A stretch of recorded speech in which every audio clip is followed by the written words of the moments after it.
Une personne qui sert Dieu en esprit, avec son cœur, et une personne qui va à l'église de manière conventionnelle, seulement parce que son père y va, parce que sa soeur ou sa mère y vont, ils n'auront pas les mêmes résultats. Vous voyez?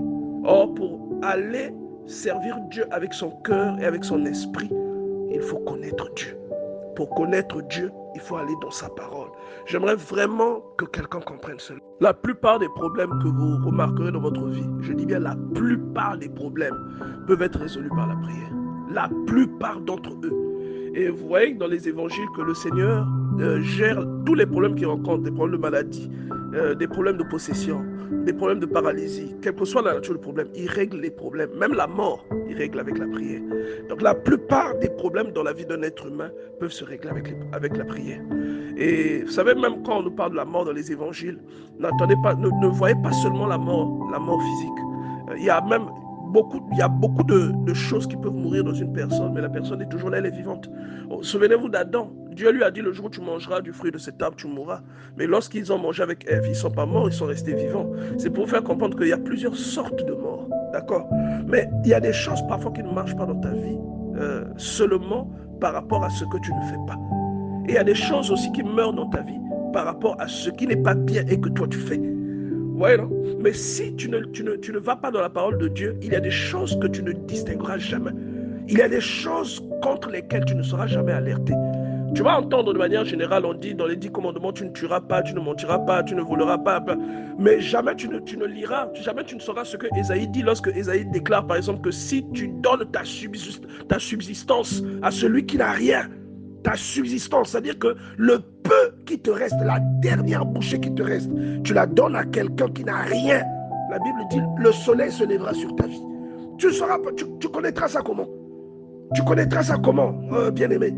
Si tu ne vas pas dans la parole pour lire cette partie où Dieu dit que si tu prends ta subsistance pour la donner à celui qui n'a rien, c'est-à-dire toi-même tu n'as rien, il te reste une bouchée, tu donnes cette bouchée à quelqu'un, il dit le soleil se lèvera dans ta vie et on t'appellera réparateur de brèches.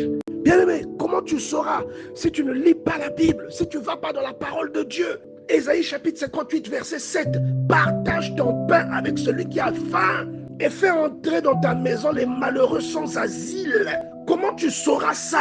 Si tu écoutes la parole de Dieu depuis un écho, depuis un répéteur, si toi-même tu ne vas pas à la source pour expérimenter, comme Élie qui reçut l'ordre de Dieu d'aller boire l'eau du torrent, d'aller près du torrent de Kérit et d'aller boire l'eau du fleuve, comment tu expérimenteras, comment tu connaîtras le goût si on t'a dit ça seulement de loin?